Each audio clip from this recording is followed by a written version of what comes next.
belé Isaac Ministries, John Ministries. Siko ba Ministries wana tant to mona milimo mabezo ma église wana. Ba mambo ça man église wana ezala ka nzambe ou bezali combo ya pasteur wana lezo sala. Eza satanique. Mais on va se comprendre makambo te. Place au pesa offre na bimna yo mutu wana akota azamba te. Olandi église nanga. La question là Isaac Ministries. Donc kuna c'est moi qui ai glorifié. C'est pour l'éternel. Donc nous donc to définir ngo Nikoloba. Rata prison pour makambo. Na telemela ka ma ministre o ba kotsa ki koteka mai, ba kotsa ki kosama mebele, ba kotsa ki bonumba, ba kotsa ka na église koteka mai te, koteka où les akate na église. Kotongola mama ba to kozala. Ezala kate ba sokola kate mena ministère kuni zo salama. Oyo. Ba tinanga ba mbonga lokuto, ba tinanga $75,000 na Western Union. Ba falsifier corps na ke ba kona ko ta prison pour nango. Ba bandi ba landa ngai, ba tenga na ba kombo. Ya bato balinga ba manga pour nango. Ba to mekiza minena kisasa o bazaki awa. Ba se que biloko ba ina ngona lokwa komi kabaliste ndesi ko atike église parce église na roboma ye asali ministère na mupa mupanzi shaba ba yo mona katela ka église ba koma kota ka kiti retard nan pasteur e kasiti ya fota na bureau batu ba modéré batu ba sambeli ye na bureau je ba téléphone au sambela moto na kota priya kala mingi te masala nga zala kimia tout ça qui te bandi déjà na hotel ya kala mingi te pas tout ça tambo bengi l'homme déjà bimi na ba festa minene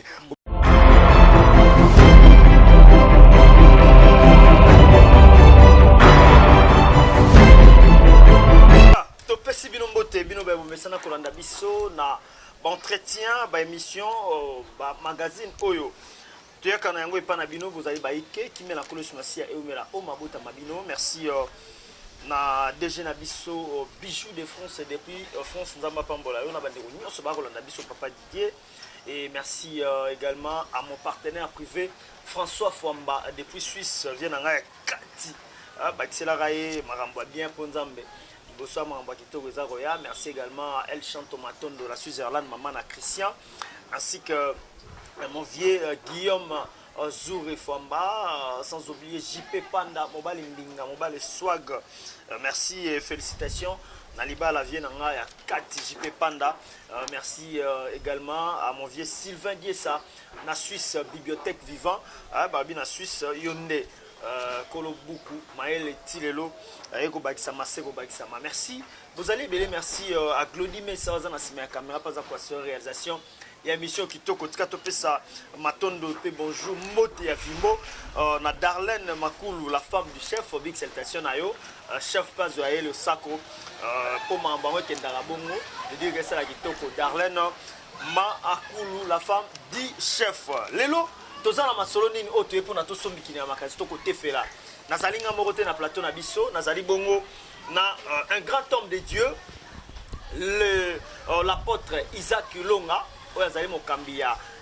Communauté chrétienne la main puissante de l'éternel ils ont bongo na commune monga fula na quartier kindele nende tokoba kosombi kina makanisi kasi yambo etena yamba yebo tika na sala mise au point ya makambo tokolobela mokoelo le tokolobela impact des offrandes est-ce que offrande des un impact songolo par na vie ya moto dîme importance nango ezalaka nini po eza lelo na enseignement tokomi koloba na ebité po bible ba na biso pe na mokolo suka tokoyoka ba koloba na kombo ya nzambe ebele ba koya na balolenge na bango ba kotelemela ba makambo peut-être yeso atikaka biso to ebité est-ce que mongo suka yango ebele mito ngonga suka nano ebele mité ebele ba koloba ke offrande eza malamu te eza na importance te biso ba koloba dim tina na yango eza te ba na bandenge musu bazwa offrande te me bazwa ba don don wana si ezali ezali mbongo ezali 1/10 ya mutu to ezali nini po soki don seke mutu aya na bakiti na ya pesi yo aya na telefone na pesi yo mais so baopesa mbongo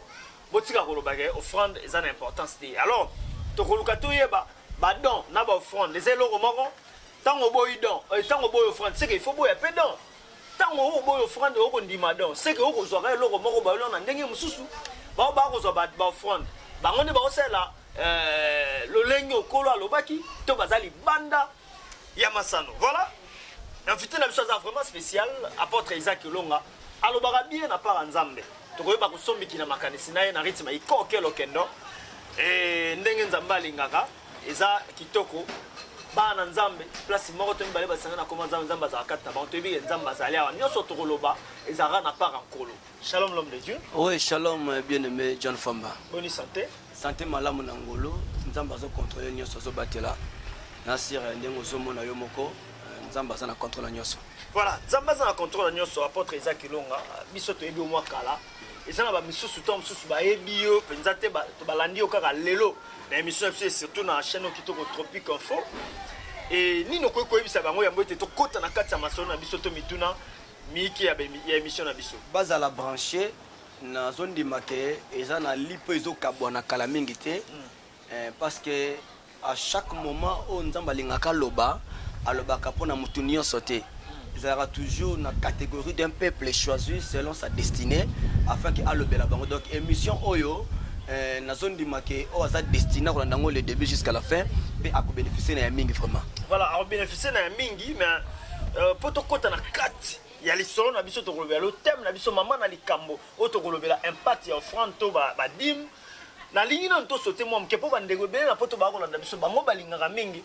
Tant que bamoni mosakoli bamoni prophète bamoni apôtre babi ona ozela mutu mo asakola ponanga bato yo balingaka lisakoli ozoyebisa bango nini est-ce que balanda biso po ozape na masakoli na bango bombi okobeta bango ou bien balanda biso na oreille spirituelle.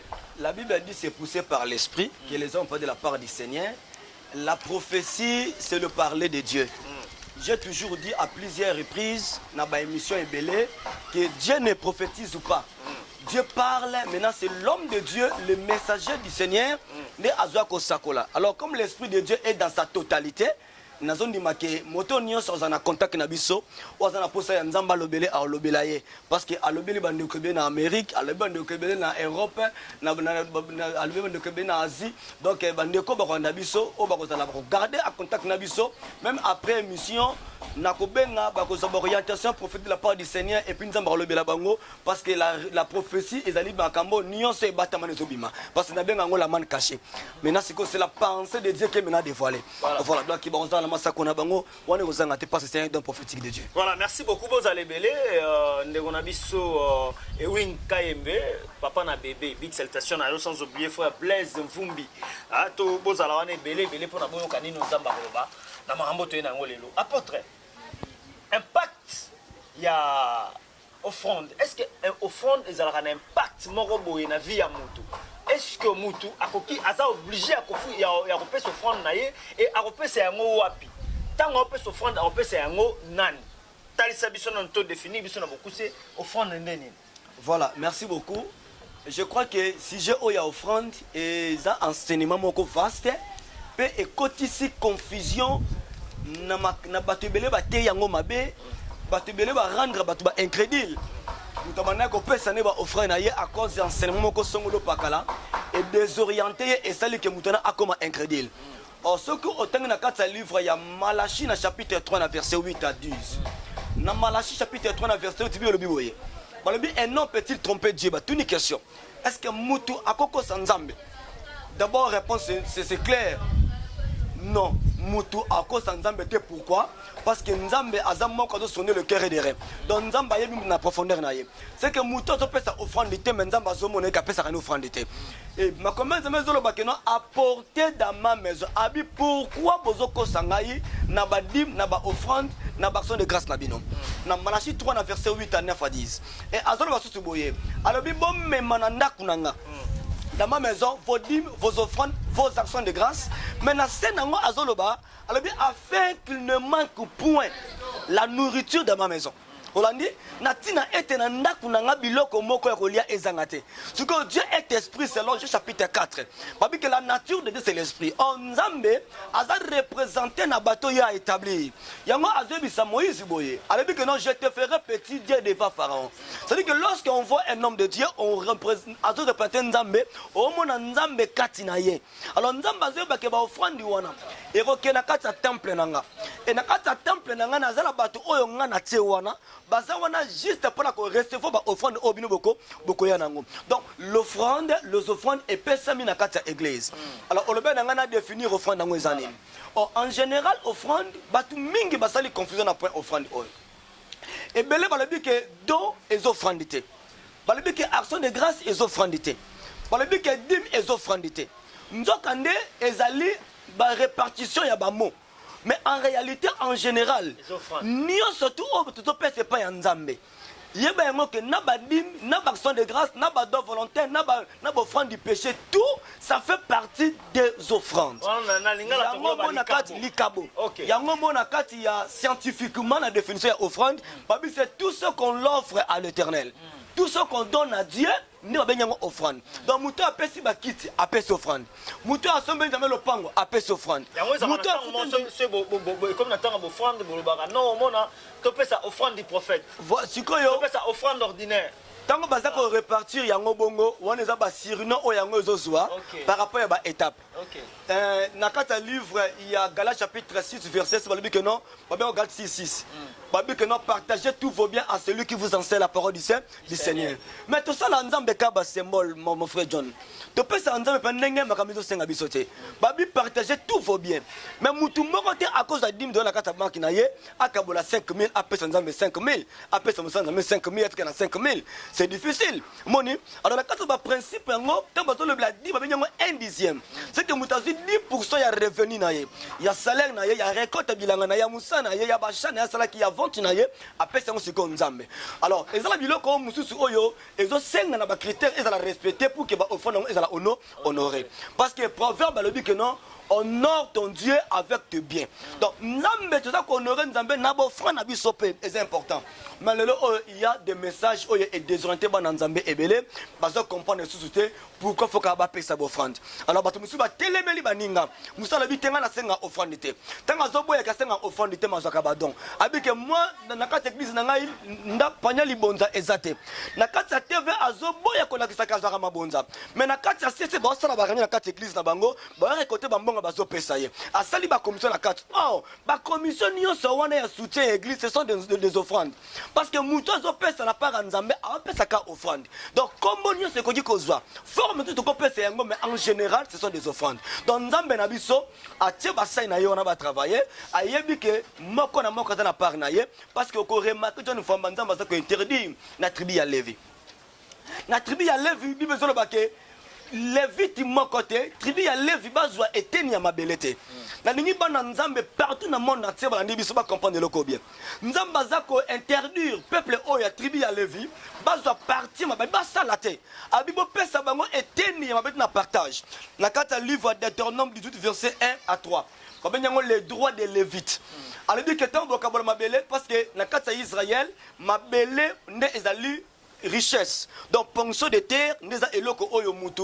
oyo azana mabele ne ba pesi po asala bilanga pona koma riche ce que nzamba zo pekisa tribu ya Lévi ba salate ala bi tribu ya Lévi oyo ba tika la bongo ba ko dépendre na ngai nzambe gloire au Seigneur abi vina bango zepa na ngai nzambe ala bi tribu oyo ba ko lia kaka biloko oyo Israël et comme même na kati ya temple na ngai c'est que tribu ya Lévi ba sa bilanga te ce que ba olia ndenge nini barolo na tesko ba olia ndenge nini yango moni peuple de Dieu pas comprendre que non na kati ya ba église ezala bato nzambe a établi ba travailler na temps plein ndeko za na Europe apesa kala musu pasteur na ye dim na ye na offrande mais pasteur asala ka musala j'attends de passer ba faut ba travailler na ba on a kati na niveau libanda même na Kinshasa même na Congo na RDC même en Afrique il y a des pasteurs qui travaillent na bango mais il y a des pasteurs qui vont travailler na temps plein na temps plein c'est-à-dire que pasteur wana azala directeur dans ma quartier musala azala enseignant dans ma quartier musala azala commerçant dans ma bengi atika commerce na ye y compris na biso on a solo ba o ya pasteur kilonga oyo na zala ba ambition en vie mususu j'ai fait d'autres choses mais nzamba bengi nga traiter na musana ye c'est que basali ba travailler na temps plein bazo mériter que baliaka ba offrande oyo peuple nzambe za komema parce que soki totei bango mabe to kangeli bango bénédiction parce que on remarqué na Malachie na chapitre 3 na verset 10 elle dit que mettez-moi en épreuve donc épreuve bango za nini tant to pesa nzambe tout ça nzambe en épreuve tout la soki nzambe akofo enfongola te manini salola nazo ndima ke offrande dans un impact belé tant comme on a pas expliquer impact offrande ba découvrir makambo susu voilà ba ko découvrir makambo susu mais moto na nzambe tango koloba olobi eza na ba message mususu ba sera nzambe musu ba ena yango à 7 ans bazo boy offrande mais baza ko ndima ba don tomoni pa ozali kama bonga to ndeko balanda biso ndeko Roger Baka akoloba yango na ba émission na ya lobi yi apesa ko fond anima ko fond te mais azora badon. Est-ce que il est dans les bons ou il est dans les faux? Bon, au moni, et le grand problème aujourd'hui c'est quoi?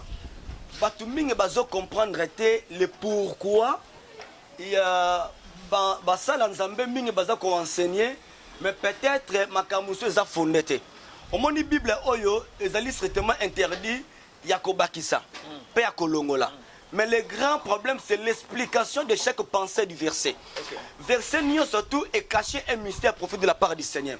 Alors, lorsqu'un homme de Dieu est en train de prêcher, il faut qu'on ait une analyse spirituelle. C'est-à-dire qu'il faut oser la chrétienne à bérer. On va vérifier l'écriture pour qu'on comprendre. Et là, on a là, je touche à personne, mais je m'adresse aux enfants de Dieu par rapport à la réflexion biblique. La ligne va comprendre boyer. Dans le livre, il y a 1 Corinthiens, chapitre 9, verset 8 à 11. Alors, si nous avons sémé spirituellement, on a le droit de récolter physiquement.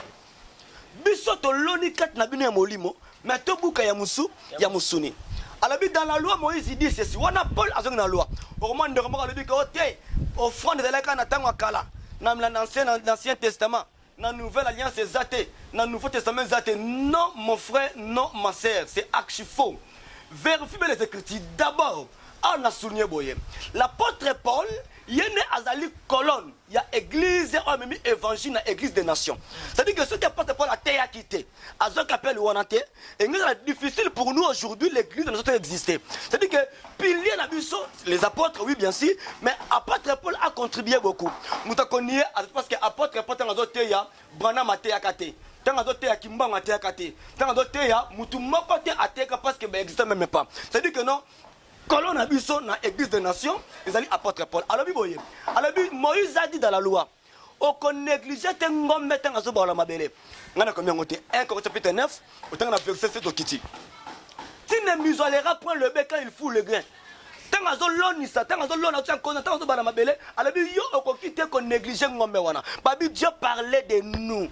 Nous avons maintenant le dernier bisson. C'est-à-dire que notre hommes mérité salaire. L'ouvrier mérite son salaire. C'est-à-dire que tant que c'est ma bonza, c'est la manière de yango et puis le consulter et puis escroquerie. Parce que bandeko bazoboya offrande John for ça escroquerie. Aboy offrande mais azudon. Nous avons ça fait partie de l'offrande, c'est l'escroquerie. Nzambe na Biblia alobani surtout atika jamais ko bombe loko. Voilà. Na éviter ceux qui offrande les âmes ben nzamba nga loba yango na Bible. Voilà. To dit mes âmes ben nzamba nga ayoka sonité ya koloba. Voilà. Adam connaît sa femme Ève et puis baboti nani Caïn. Ayoka sonité. Voilà. Mais comment siko basela nzambe bokomi na bisala sala biloba loba na éviter ceux qui zali erizio to yoka ki ya ronde ko koma bokomi déjà ko bimisa yango na cesse boko yiba boko lia batu bozo escroquer batu boko ba bozo kadimte bozo ofante mais boko senga bado. Oyebi eloko passe John Fambeza nini. Peuple nzambe ba comprendre ngai. Ezana ba falsificateur na kati évangile. Ba tordre le sens ya évangile nzambe. Jésus-Christ a laissé le ministère fonctionner dans l'église et non un ministère à part. Mais il y a des soi-disant pasteurs, en église, un ministère. Vous comprenez un peu? Église comme église, c'est un ministère.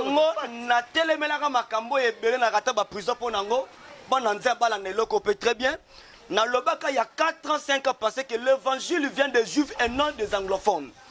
Et vous notez Oyo, Sali et Outi pas juif. Parce que Christ et Jésus, Azali moi dans Zambé, celui, la parole fait toucher celui le Dieu, mais à bottom on attribue à Jida. Donc c'est pour dire que Sali pour l'anglophonité. Alors, Africain a adopté ma Kambwebele. Hollandi, bah Congolais parce que disant pasteur Moussou va adopter ma Kambwebele. Moussou vous en a églisité. Abi na églisité, maintenant on a vendu boyer na kana ministère. Mais comment se fait-il? Un enfant de Dieu, tu peux donner ta dîme à celui qui n'a pas l'église. Or, c'est pendant que le ministère, ils allaient créer pour qu'il fonctionne au sein de l'église. C'est-à-dire qu'il y a un ministère qui fonctionne hors de l'église et ils ont des alliés, ils ont déjà hérésie Mobimba. Hollandi, parce que Christ et Jésus a laissé l'église et eux allaient son épouse. Attira qui ministère mon côté. Alors, ceux qui sont apôtres, qui apportent dans la carte église. bokomona bango akabwana père spirituel na ye to le kangote abeba na pa molimo na ye toma to le kangote asali ministère na ye to le kangote olobi ke Yesu asalaka na ministère te Yesu asalaka na église siko na ba ministère nyonso tomona na Kinshasa wa koloba te Mutombo ministries Neema ministries Kiziamina ministries ba ministries ekomi belé Isaac ministries John ministries siko ba ministries wana tant to mona ga milimu mabezo ma église wana ba mambo to sa ma église wana ezalaka nzambe ou bezali combo ya pasteur on a les osala et ça satanique. D'abord le ministère c'est quoi? J'ai dit bien que c'est satanique. Le ministère c'est quoi? Le ministère c'est un service de Dieu.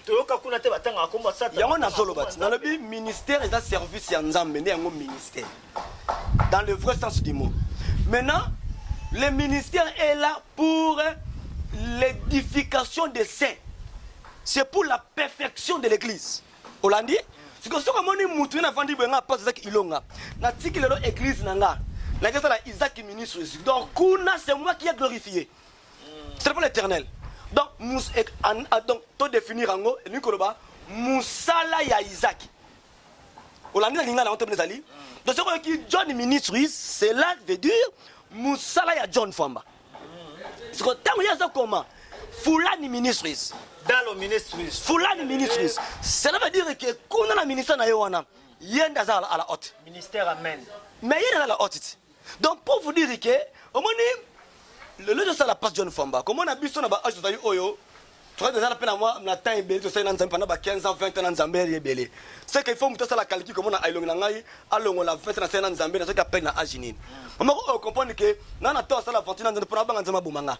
Olandi siko bande ko bazo banga tujona nga kata puso pour makambo na telemela kama kama ministre zi o ba kotsa ki koteka mai ba kotsa ki kosama mebele ba kotsa ki bondumba ba kotsa ka na église koteka mai te koteka uile zakate na église kotengola mama bato kozala ezala kate ba sokola kate mena ministère kuna zo salama babi kuna bonganga ya nzambe tozonga na offrande na s'il te plaît maintenant souligner le ko très bien ba comprendre nga na kata puso pour makambo oyo na lobaka yango kala ya 5 ans avant eso impact makambo de oyo batinanga bambonga le couteau batinanga 75 000 $ na Western Union ba falsifier code na ke ba kona ko ta prison ponango ba bandi ba landa ngai ba tengena na ba kombo ya bato balinga ba banga ponango bato mekiza minena kisasa o bazaki awa ba se computer ba tselanga mutu na prison lokuta ba bisona ke na bona pona mutu wana nzambe sanga so ke ba kanga yo na sima nango ba tsa ba force soda na ba arme ba luka na kisasa o awa nzambe na batela ngai donc kono ba ke balingi vérité te c'est-à-dire que biloko baye nango wana lokwa komi kabaliste nde sikoyo atike église parce que église na roboma ye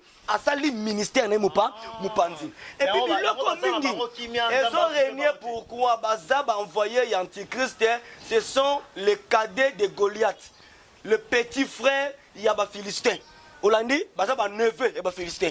Donc ba tuwana to kota akana ba parce que ce sont des sorciers. Na kondamo ba ko bomayo mesiko yo mutu azana nzambe ce monsieur silita kufarate. Apocalypse chapitre 11 verset 2 à 4. À la fin de leur mission, la bête va les tuer. Donc ceux qui me citent à tout le monde zangate. Voilà, merci beaucoup l'homme de Dieu, tozana apôtre Isaac Ilonga.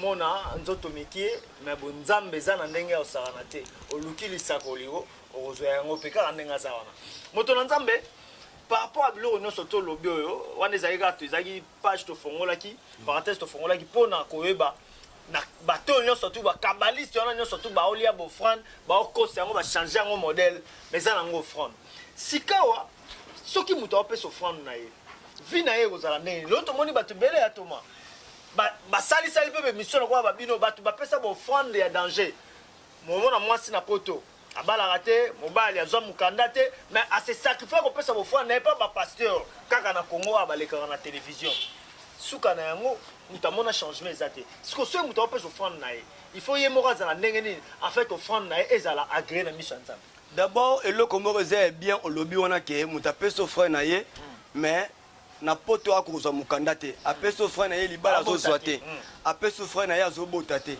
apesa offrande na ye azobota bana kana ba défaut apesa offrande na ye mo aneka liboma mo aneka kise parce na poto wana tana bato ebele bazana bana maboma na ba chambre ba bizengi na ba chambre baza ebele bana posa nzambe bato yo bato bana posa nzamba solo mais le mal c'est quoi bato ba yaka na nzambe ya solo bango ba s'intéressant na bango te mais bato ba impressionniste oh bango ba commencer bango ba grand mais ba okende vers bango et ça là qui va échouer au moins force na biso basala nzambe ezalaka c'est la spiritualité ko garder comme nous na nzambe alliance na yo vie à sanctification et la vie de prière et engendraka to et produisaka la capacité spirituelle pasteur ko pesa gadim na yo aza incapable de rester pendant 1 heure du temps. Hein? Pasteur, yo mo la katela ka de église ba comment ko taka kiti retard. Nan, pasteur. E kasi ya to dans na bureau.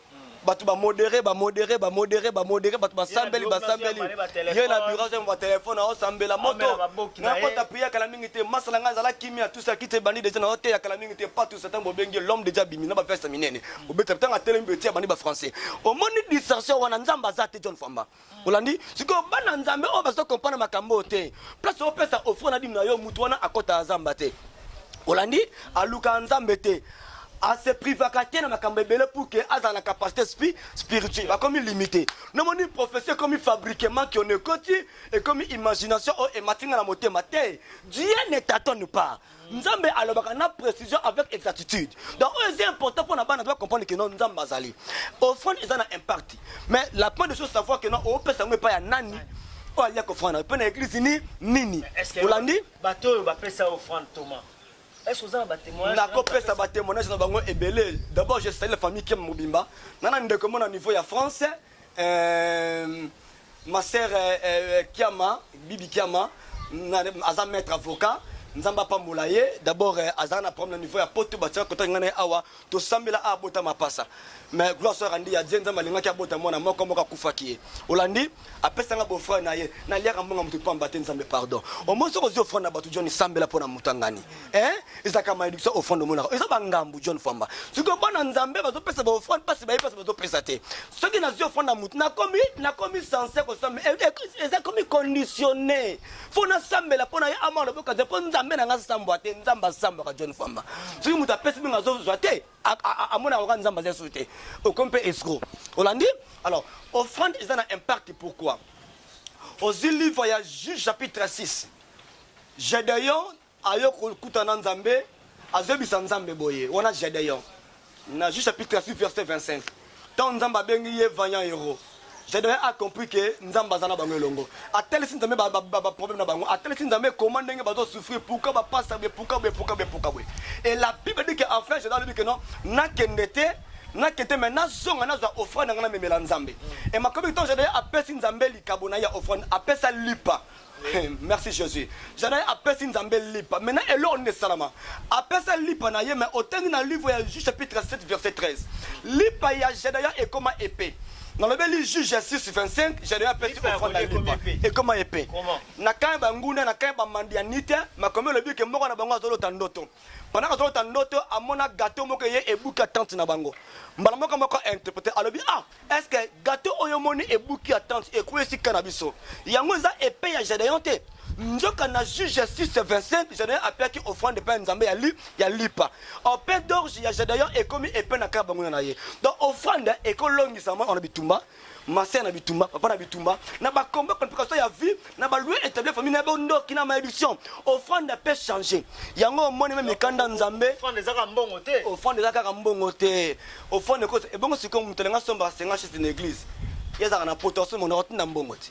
Basomele bakititi siko komona passer azaka bambongo wana zo bani kona zaka badon te azaki mbongo ti kasi te zaka bofani ko ta poto na abina somba groupe l'autre jeune revient na groupe wana bon rotina groupe e ko akosomba nga fretango le souci te akopesa koditi ndeko nanga na somba groupe na kati église tusani neti azimbonga tini tusombi groupe awa omone alenga ene église apesi di bonza te apesi de don non kali kabuka don wana yawo ngeza kali bonza olandi ba changer ngo ba comme pour ba la satisfait omoni ba o ba senga mabonza nde ba escroc ba o ba oza ba don nde ya bien ba za ba escroc mais ba koza pe na raison Thomas po le lo mona offrande et sengeli na ngopeza mystique omona 50 paniers liboso ndenge ba église ezozonga dimanche le 16 tokotambola na église omona ndenge nini ba pasteur 50 paniers offrande à pasteur ndenge azotoka offrande à pasteur ndenge oseka offrande ya purification offrande ya mwasi ya pasteur offrande bana pa siko ba offrande wana offrande eza reconnu na Biblia eza offrande nini siko yazo pesa offrande à mwasi ya pasteur yozo monter que yemoko d'abord de un c'est makambo zo salate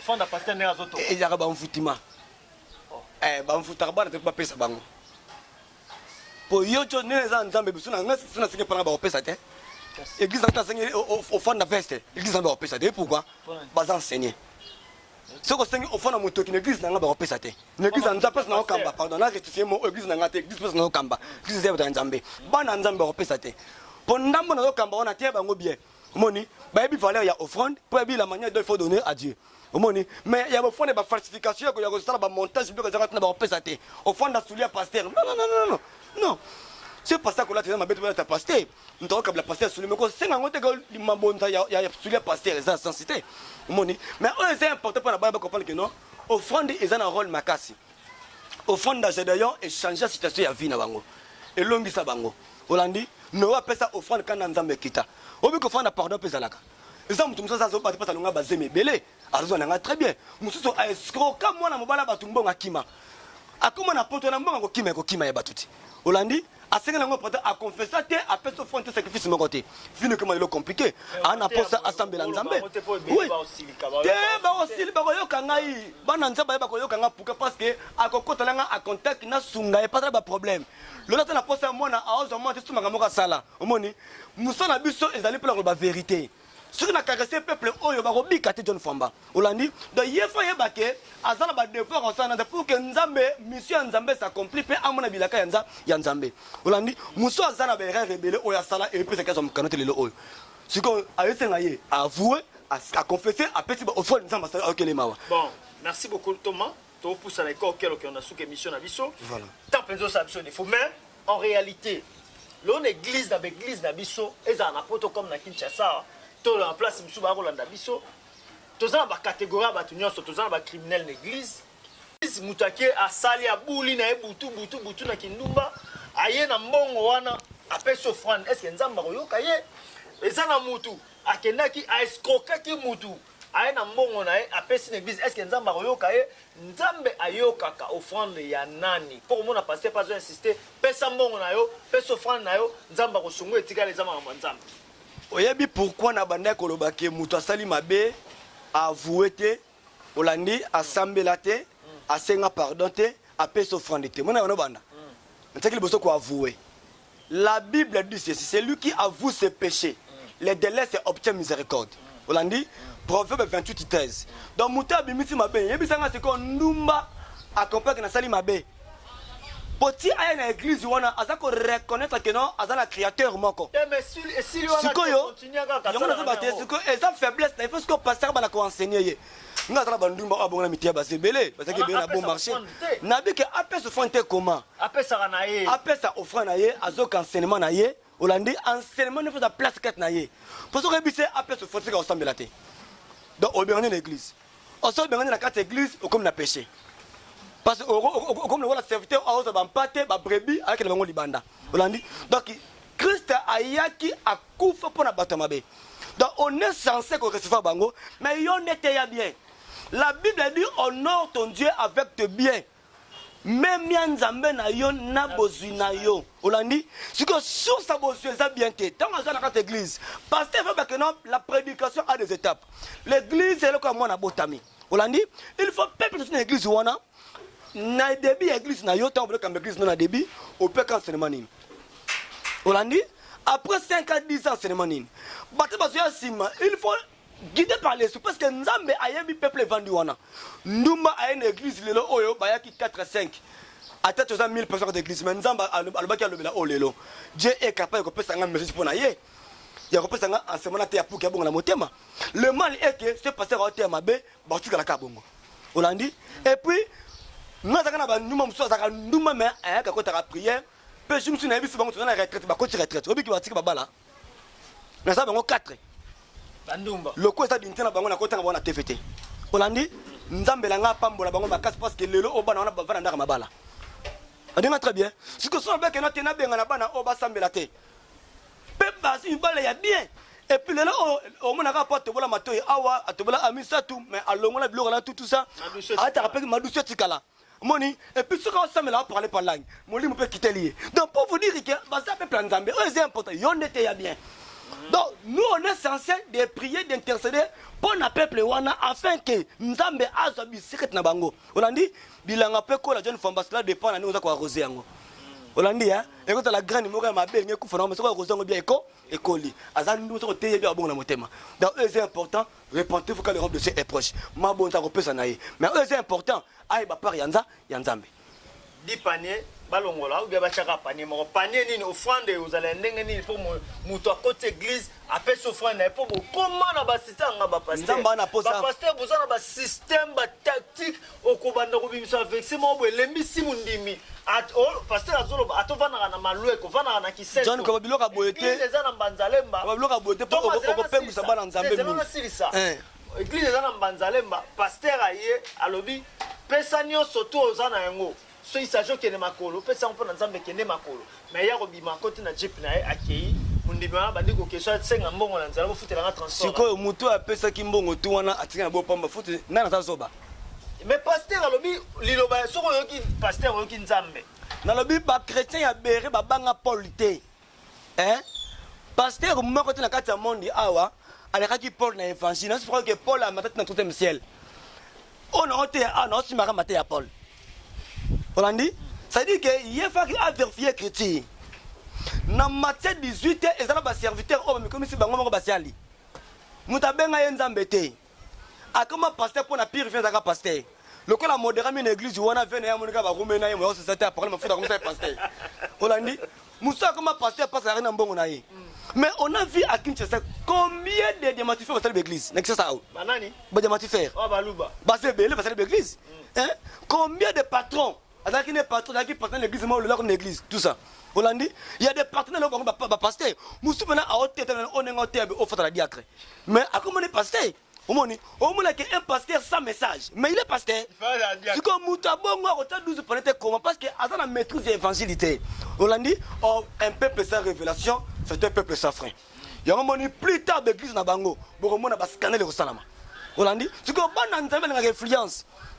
Muto apena mbongo belé bazo samela nzambe seka nzamba bengi ya so ya solo partenaire numéro 1 c'est ngam la combien na pesi verset Matthieu 18 verset 1 okiti il y a des serviteurs au bas se te proclamer Holandi avant ni boko lingenza mingi soni tout ça ata la péalité nzamba bengi pété tout ça mais azumi yako parler la langue a commis à cette théologie omoni à cette théologie en temps yezo yaki à cette théologie boaki nan aponi ba pierre ba pécheur ba ne pas comprendre que na kata Israël kuna ba prêtre wana ba kuna ba sien wana hein ba tanga mingi ba docteur de la loi mais ba incrédule ba pharisien ya onto yo zoye pona expliquer bon que non changement ça c'est salami asus que ba pierre ba Jean aponi ba tumoko be oyo que o chata kamoroté donc c'est important pour na biso que ba d'abord comprendre que non le oyo il y a des serviteurs yo nzo comme c'est pasteur mais ça pasteur té yonde au commissariat archibishop azak archibishop était Hollandi maman a diamber ma comme évêque on est très bien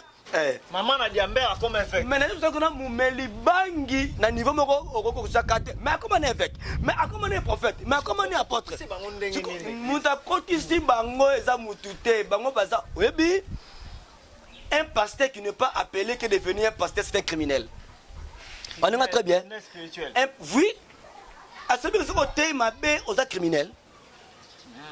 Donc, ce que tu as bien été, on est kill, tu as bien été, il y a un bateau.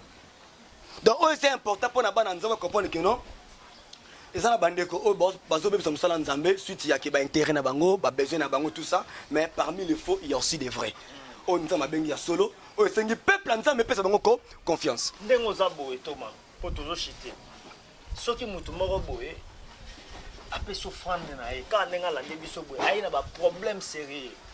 Après s'offrande et après si n'est pas na yo ngana zo be pas na yo est-ce que tu as pendant ko espérer que ma ye ko foma ma vie na ye ko foma na tient à définir mission au moni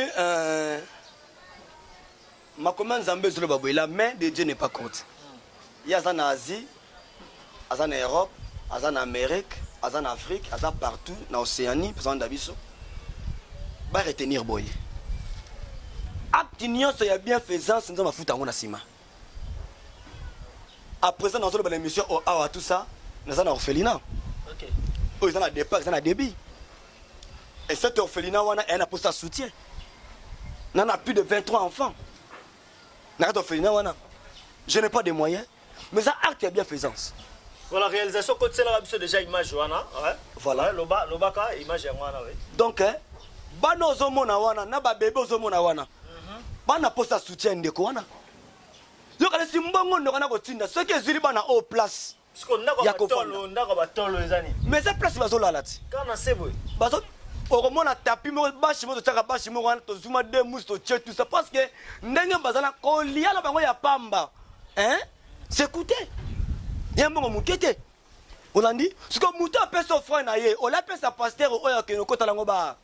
Asungela ngo bana oyo. Ko ba boite pasteur kota ba. Mais non, explique que non, il y a des pasteurs oyo ami comme pasteur ye moko na nkona ye. Olandi? Mais ole muto appelle sa lango muto mo pesa o ba sa lango makama izanga tune mais asungela nga bana oyo. Tala ofana malamu yango oyo. La Bible dit que non, moto nyonso akanga mato na ye pour ne pas entendre le cri de malheureux et lorsqu'elle criera Dieu aussi ne l'entendra pas. Olandi? Moto nyonso akanga mato pour na ayo kolela ya bana bitikete. Balobi nzambe azan nzambe ya orphelin, le père des orphelins makitara boyete. Tala nzambe orphelin za mutu azosunga bana oyo. Zela to akomi nzambe. Zela to la nana no élément oyo. Voilà. To la ndango et puis to zonga pona kosisa. OK. Ensemble, c'est parti.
Ah, pasi mingi vraiment nzambe na ngo pesa biso makoki te to sunga bana. Ah, mais bosi bana ngona no bana ba miki bando ozomona wana misusu bazana ba parana bango bakufa na ba guerre. Papa zaki soda abwene ko kende pe bitumba ngo ba memaye o akende soki na kananga o akende soki kote nini kana ko komande bakufa misu bana batikala misu ba utaki na Brazzaville. Omoni tango babengani so na Brazzaville wana. Nazana bana moko 5 baza wana. Bapanga bakufaki na masase peut-être na Brazzaville wana. Ba musu ba to ba obengana bana massacre salama wana ba boma bango ba musu ba katsa bongo to ba musu bongo. Ba musu pe ba musu ba banzela kota mwanda. Na cabine bakenda na ba parents le fait que aluka vite so ni ba parents bakufa mama yena bana ye mama kufi. Siko bato bazaka bana o ba bango banoko. Tata mwasi mama leki akokite. Olandi akomi na suka ndesiko ayena ina orphelina pesi biso bango. Siko tango tozo bango. Muta azu bango ana moyete. Olandi siko motema na malamu na kopale ke mission on ma pesi biso il faut que tenir ba faible. Olandi na moni offrande na bela ko sana mokili o côté na ko sunga bataboy. Ko sa bloka boy. Ndo moto zu bango to bango sika moko. Alors place to futa bango mukie mais okomona image ndako moka munene na la kisawana. Ndaku wana ne pesa bango ya sika. Moni na ningi bana na balonga na condition wana ba kota ndako moni ya propre wana pa kota yango. Alors et c'est une garantie. Olandi alors ce garantie une affaire dans les $1200 comme ça. Ndenge maman nga lobi na si bazo mona na maman ngo wana obozo mona wana yende propriétaire ya place wana. Alors tout ça obligé que awa dans un coup de lieu to que to verser mona bon pour bana na ba ménager balonga ba place wana. Alors tango ba ko ya place wana po omona si anga wana eza na terrasse wana. Tobangela bango bangungi ba fièvre ba ma omboka malaya fa na Congo malaria tout ça. Alors la mutuelle awa l'état zoyate obi oya ernini ce que moi maka bela kufi oya royate Olandi alors ce que biloko oyo esengi biso batemite yango na osenga na batemite malam ba chrétien news na monde entier azu occasion na biso oyo a comprendre que bana oyo bazoye ba kiyende nzambe na bango pour muto ko pesa bango libre na komi nzambe babengi le père des orphelins le mari des veuves mais akitakate atongi ndako bango bavanda asana na sima ya bato donc yaza mutu sungela nga bana o nzamba lo ba ko pambola yo. Donc au fond nous on a kozwa et ça pour que et permettre bana o ba station bien. Et c'est nga ba ba metu ta pesi. Augé a pesa pasteur mo be songolo parapi ba pesa pe trop ba mona ma vie na ba changer até. Mais so a pesa na bana o. Ah oui, yo c'est nga biso ba mbeto ba étage wana. Ba mbeto ba étage wana 4 mbeto étage wana. To tche yango ba musa mike to tche yango ne fils to ka ba 5 par lui. Ata 3 par lui et permettre biso to évoluer na bango malamu. Et rentrer à la minute abana fubatanga misu bazana senga batanga déjà bana ko tanga ba classe gratuité zali mais katonga biso ba kelo batangi lo ba bengani omoni c'est à dire que tu as difficulté tellement ébélé bana nzamba ne biso ba comprendre que toi na posa ya lisungi na bango aux appels pasteur aux appels servante aux serviteurs et ça eloko eza ko englober eza ko toucher mutunyo surtout olani aux hommes d'affaires aux chrétiens aux dans la communauté ni tout ça partout mais occasion on peut s'améliorer peut-être na sima art ça là awa nzamba ko limbisa yo na sima art on nzamba ko pambola yo donc c'était un message fort pour lancer yango ko senga aide na bango financière et vous allez vraiment une bénédiction pour na peuple oyo tika nzambe apambola bango contact ya porte ça ilonga ezali plus 243 82 49 39 012 plus 243 49 39 012. Ok. Merci beaucoup mon frère John Famba. Nzamba pambola yo. Amen. A visiter au vraiment à solo bolam. Amen. Nabino surtout bolanda ki biso na malobaya. Apôtre Isaac Ilonga ndeto tsheli tono. Na entretien tozaki nango ça fait très mal bandeko bomona na osimba mutu. Na moni bana oyo esalinga pasi mingi. Na banza ete bato ya mitia malamu o nzamba mesana ko apesa bango po kokaba peza la don o nzamba apesa don ya kosunga bandeko kosunga bana o penza bazwa ta place a kolala ya bien bazonga pe classe et apôtre nga na bina nga vina ye donc nzamba pambolo toma kondima eloko boye ko bakisa lisusu charge koloma mbozala na ngo bakisi su charge il faut stongela nzambe place tout ça nzamba sunga dans l'ikete honorable Alita Chamala mesana osa bolamu sala quelque chose nzamba pe sope likabwana ya kokaba atoza wate na ebike groupe na ezali ya nengo salaki nengo kundelaki biso Charlie Balaka okope ko sala Charlie azate bana OP bakoki pe kozwa lisungika nengo salaki pa Charlie lo Charlie akufi mais bana obabika ba ovanda na ndako wana ba omona oyo ezali bonza ya honorable Alita Chamala. Et vous avez merci, honorable Paul Bindu Moussanondo, il est pas zawana, au ça a fait quelque chose pour na bana oyo et que ça la penza malam mingi. Thomas pesi numéro na au cas contre bobeng na numéro na biso, to ko pesa bino pe numéro ya Thomas, so écologie merci à zongité to kutana bino mikolo mizali koya na même on a numéro ya sika. Merci à Glody Messa na sima caméra, merci. Na bande gonyo surtout balandi biso merci on a déjà na biso bijoux de France, merci na Papa Kin, big salutation na yo na bande gonyo so. Quant à moi, je vous dis